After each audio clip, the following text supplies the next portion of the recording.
കർത്താവിൻ്റെ അതിപരിശുദ്ധമായ നാമം വാഴ്ത്തപ്പെടുമാറാകട്ടെ. ക്രിസ്തുയേശുവിൽ എല്ലാവർക്കും എൻ്റെ സ്നേഹത്തോടെയുള്ള വന്ദനത്തെ അറിയിക്കുന്നു. നമുക്ക് ഈ രാവിലെ സമയത്ത് ഒന്നിച്ച് ദൈവവചനം ചിന്തിപ്പാനൊക്കെയുള്ള അവസരങ്ങൾ ദൈവം നൽകിയതിനെ ഓർത്ത് സ്തോത്രം. നിങ്ങളെല്ലാവരും വളരെ സന്തോഷത്തോടുകൂടി ആയിരിക്കുന്നു എന്ന് ഞാൻ വിശ്വസിക്കുന്നു. ദൈവവചനം കേൾക്കുന്നവർക്ക് അനുഗ്രഹമാണ്, അതനുസരിക്കുന്നവർക്ക് അനുഗ്രഹമാണ്, അത് മറ്റുള്ളവർക്ക് പങ്കുവെക്കുന്നത് അനുഗ്രഹമാണ്. നിങ്ങളത് ചെയ്യും എന്ന് ഞാൻ വിശ്വസിക്കുന്നു. നിങ്ങളുടെ പക്കൽ എത്തുന്ന ഈ ദൈവത്തിൻ്റെ വചനം നിങ്ങൾ മറ്റുള്ളവരിലേക്ക് എത്തിച്ചു കൊടുക്കുവാൻ കർത്താവ് നിങ്ങളെ സഹായിക്കട്ടെ എന്ന് ഓർമ്മപ്പെടുത്തുകയാണ്. നാം കഴിഞ്ഞ 8 ദിവസങ്ങൾ ഇയ്യോബിൻ്റെ പ്രാണ സ്നേഹിതന്മാരായ 3 പേരെ കുറിച്ച് നമ്മൾ ചിന്തിക്കുകയായിരുന്നു. വളരെ ഗൗരവമായി ചിന്തിച്ചു വന്ന വേദഭാഗമാണ് ഇയ്യോബിൻ്റെ 3 സ്നേഹിതന്മാർ. അവരുടെ ജീവിതയാത്രയിൽ അവർ ഇയ്യോബിൻ്റെ വേദനകളിൽ പങ്കാളിത്തം വഹിപ്പാൻ വന്നവരാണ്. ദൈവത്തിനു സ്തോത്രം. അവരത് നല്ല രീതിയിൽ ആദ്യ ദിവസങ്ങളിൽ ദുഃഖാചരണം നടത്തുകയും ചെയ്തു. എന്നാൽ തുടർന്ന് അവരുടെ രീതികൾ മാറി. 3 പേരും ഇയ്യോബിനെതിരായി മാറി, ഇയ്യോബിനെ കുറ്റപ്പെടുത്തുവാൻ തുടങ്ങി, ഇയ്യോബിനെ ആക്ഷേപിക്കുന്ന വാക്കുകൾ പറയുവാൻ തുടങ്ങി, ഇയ്യോബിനെതിരായി ശബ്ദമുയർത്തി. ഹല്ലേലൂയ.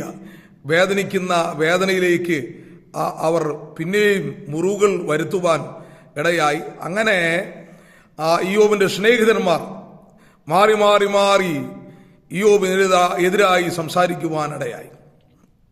നമ്മൾ എലീഫസിൻ്റെ 2ാം പ്രതിവാദം എന്ന് പറയുന്ന, അല്ലെങ്കിൽ രണ്ടാമതവൻ സംസാരിക്കുന്നത് നമ്മൾ ചിന്തിക്കുവാനായിട്ടാണ് ഇന്ന് നമ്മൾ രാവിലെ സമയം എത്തിയിരിക്കുന്നത്. 15ാം അധ്യായമാണ് ഇയ്യോബിൻ്റെ പുസ്തകം.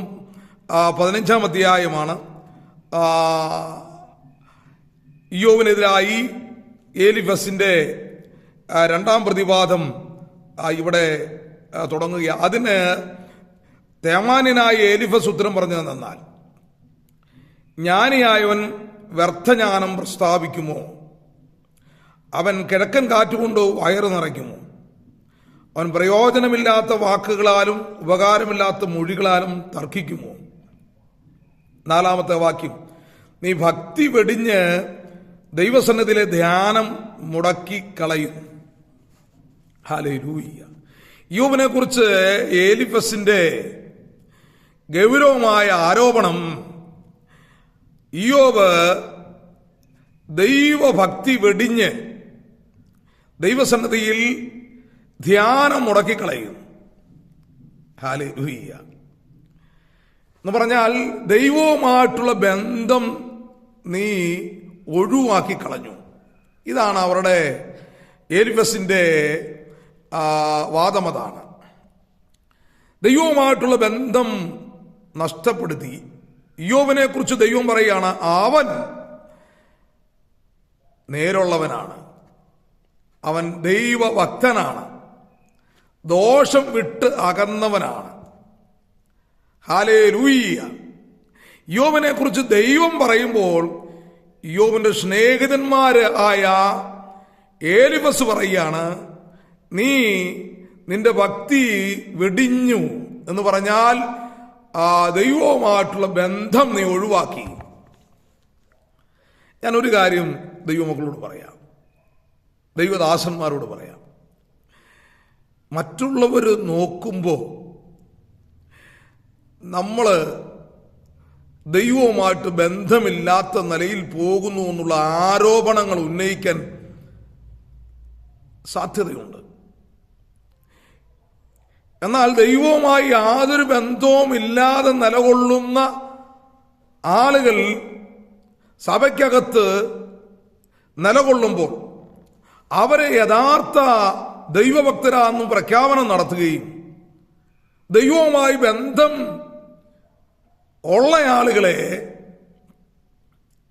സ്തോത്രം അവർക്കൊരു ബന്ധവും ഇല്ലെന്ന് പ്രഖ്യാപനം നടത്തുകയും ചെയ്യുന്ന ആളുകൾ. അതിന് ഒരു സംഭവം തിരുവെഴുത്തി പറയുന്നത്, ഹന്ന ആലയത്തിലെ പുരോഹിതൻ ഏലി, ഹന്ന ആലയത്തിൽ പ്രാർത്ഥിക്കുന്നു. ഒച്ചയും ബഹളവും ഇല്ലാത്ത ഒരു പ്രാർത്ഥന, ചൊടി അനങ്ങുന്നത് മാത്രമേ ഉള്ളൂ. സ്തോത്രം. വളരെ ശാന്തമായി വേദനകൾ ഹൃദയത്തിൽ നിന്ന് ദൈവത്തിൻ്റെ ഹൃദയത്തിലേക്ക് പകരുന്ന ഹന്ന, അവളുടെ മാനസികമായ എല്ലാ പ്രയാസങ്ങളും അവൾ എന്ത് ചെയ്യുക? ദൈവസന്നിധിയിലേക്ക് പകരുകയാണ്. സ്തോത്രം. ആലയത്തിനകത്ത് നിരന്തരമായി പ്രാർത്ഥിക്കുന്ന, യാഗം കഴിക്കുന്ന ഏലി പുരോഹിതൻ ഹന്നയെ സൂക്ഷിച്ചു നോക്കി, അവളുടെ വായയെ സൂക്ഷിച്ചു നോക്കി. പ്രാർത്ഥിക്കുന്നവരുടെ വായി നോക്കുന്ന ഒത്തിരി ആളുകൾ ഉണ്ട്. പ്രാർത്ഥിക്കാൻ വന്നാൽ പ്രാർത്ഥിക്കുകയല്ല ചെയ്യുന്നത്, മറ്റുള്ളവരെ നോക്കി നിൽക്കുക. ഏലി പുരോഹിതനെ പോലെയുള്ള ആളുകൾ, പാസ്റ്റർമാരടക്കം, വിശ്വാസികളടക്കം ഇന്ന് വർദ്ധിക്കുകയാണ്. പ്രാർത്ഥിക്കുന്നവരെ, ആരാധിക്കുന്നവരെയും കളിയാക്കുകയും ആക്ഷേപിക്കുകയും സാക്ഷ്യം പറയുന്നവർക്ക് നേരെ ശബ്ദമുയർത്തുകയും ചെയ്യുന്ന വെറും നികൃഷ്ടരായ, ആത്മാവില്ലാത്ത ആളുകൾ സഭയ്ക്കകത്തുണ്ട്. ആരെങ്കിലും എഴുന്നേറ്റ് നിന്ന് സാക്ഷി പറഞ്ഞാൽ അന്നേരെ അവർക്ക് നേരെ ശബ്ദമുയർത്തുക, അവരെ ആക്ഷേപിക്കുക, ചിരിക്കുക, കളിയാക്കുക.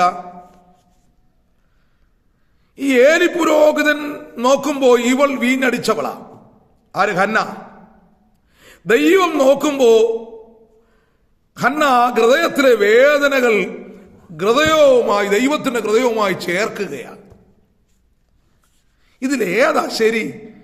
പുരോഹിതനായ ഏലി നോക്കുന്നതാണോ, അദൃശ്യനായ അഗ്നിജാലക്കൊത്ത കണ്ണുള്ളവനായ സർവശക്തനായ ദൈവം നോക്കുന്നതാണോ ശരി? ഹല്ലേലൂയ. നിന്റെ ഹൃദയങ്ങളെ അറിയുന്ന ഒരു ദൈവമുണ്ട് കേട്ടോ. നമ്മുടെ ഹൃദയങ്ങളെ അറിയുന്ന ഒരു ദൈവമുണ്ട്. ഏലി പുരോഹിതനോ പാസ്റ്ററോ നിന്റെ അടുത്തിരിക്കുന്ന വിശ്വാസിയോ നിന്നെ നോക്കിയിട്ട് നീ ശരിയല്ലെന്ന് പറഞ്ഞിട്ടുണ്ടെങ്കിൽ നീ ടെൻഷൻ എടുക്കണ്ട. നിന്റെ മുന്നോട്ടുള്ള ദൈവവുമായിട്ടുള്ള ബന്ധം നീ തുടരുക.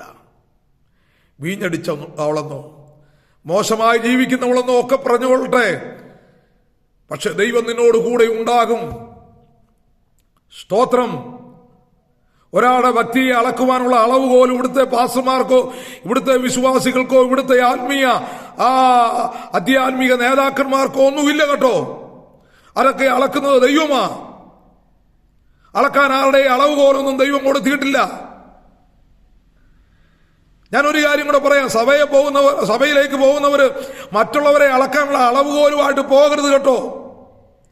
മര്യാദയ്ക്ക് ആലയത്തിൽ വന്നിരുന്ന് പ്രാർത്ഥിച്ച് ആരാധിച്ച് ദൈവത്തിന് മഹത്വം കൊടുത്ത് പൊക്കോളണം.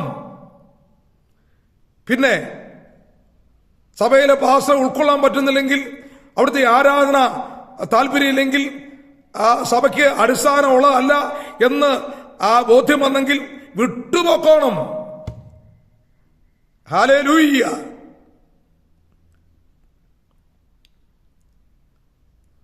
ഒരു കക്ഷി പറയാണ് സഭയ്ക്ക് അടിസ്ഥാനമുള്ള സഭയല്ലെന്ന്.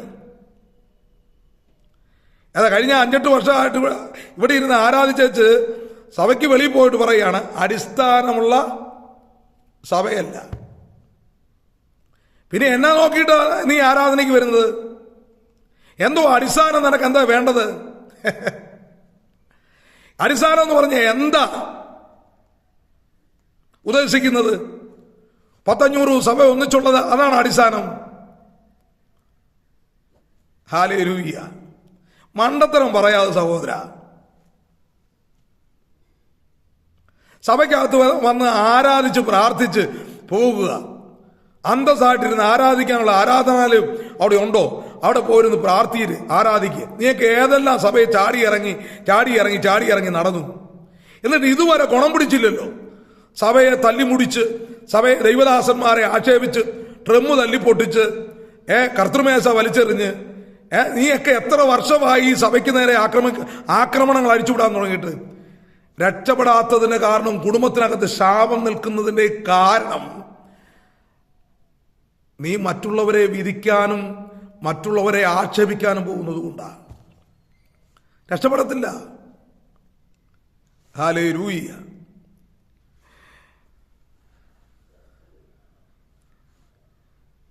ഒരു നിമിഷം ചിന്തിച്ചു നോക്കിയേ, എന്താ അടിസ്ഥാന ഉപദേശം? എന്താണ് ആ സഭയുടെ അടിസ്ഥാനം? എന്താണ്? എന്തോ അറിയാവുന്ന കാര്യം ഒന്ന് പറഞ്ഞാട്ടെ. ഹന്നായെ ആക്ഷേപിക്കുന്ന ആലയത്തിനകത്തെ ഏലി പുരോഹിതൻ, ആലയത്തിനകത്തെ ആക്ഷേപിക്കാൻ വരുന്ന നിന്നെ ദൈവം അടിക്കും. നീ ഏത് ആലയത്തിൽ പോയാലും അവിടെയെല്ലാം നിന്റെ അപാകതകൾ വിളിച്ചു പറയുന്ന ഒരാളെ ദൈവം ആക്കി വെച്ചിട്ടുണ്ട്. നിനക്കൊരിക്കലും ഇഷ്ടപ്പെടുകയില്ല.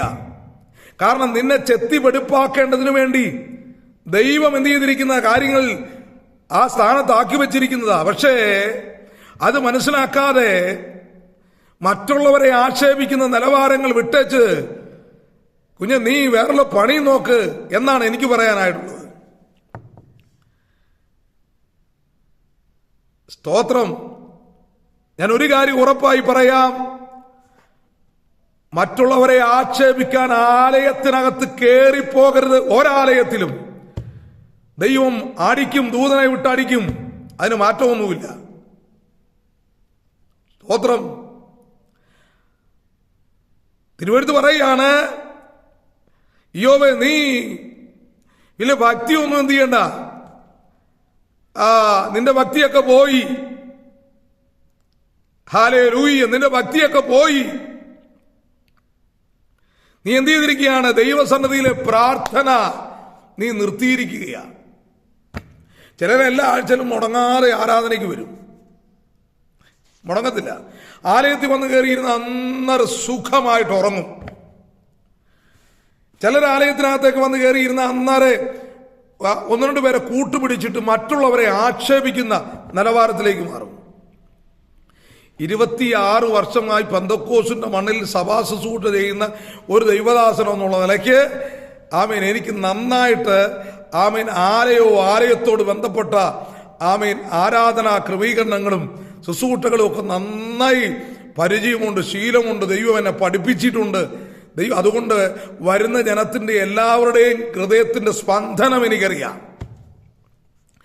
ഹല്ലേലൂയ. 2-3 ആഴ്ചയായിട്ട് എന്ത് സമാധാനം ഉണ്ടെന്നറിയാം. ഒരു 3-4 സഭയിൽ നിന്ന് പോയപ്പോൾ ഒരുപാട് സമാധാനമായി. ഹല്ലേലൂയ. ഇവിടെ നമുക്ക് പണമൊന്നും അല്ല നമുക്ക് ആവശ്യം. നമുക്ക് സഭയ്ക്കകത്ത് സമാധാനമാണ്. ഇറിറ്റേഷൻ മാറുക. ആരാധനയ്ക്ക് വന്നിരുന്ന് ഇറിറ്റേഷൻ ഉണ്ടാക്കുന്ന മേഖലകളെ ഒഴിവാക്കുക. ഒരുപാട് സഭകൾ പാസ്റ്റർമാർ വളരെ വേദനയില്ല. ഹല്ലേലൂയ. അവൻ ഭക്തിയുടെ അളവ് പോലൊന്നും നിന്നെ ഏൽപ്പിച്ചിട്ടില്ല. മറ്റുള്ളവരുടെ ഭക്തി അളക്കാൻ അളവ് പോലും നിന്നെ ഏൽപ്പിച്ചിട്ടില്ല കേട്ടോ. മറന്നു പോകരുത്. ആരാധനയ്ക്ക് വരിക, ആരാധിക്കുക. സ്വോത്രകാഴ്ച ദശാംശമൊക്കെ ഉണ്ടെങ്കിൽ ആലയത്തിൽ കൊടുക്കാനുണ്ടെങ്കിൽ കൊടുക്കുക, പോകുക. ദൈവദാസനെ വിളിച്ച് പ്രാർത്ഥിപ്പിക്കണമെങ്കിൽ പ്രാർത്ഥിപ്പിക്കുക. കൂട്ടായ്മ വെക്കണമെങ്കിൽ വെക്കുക.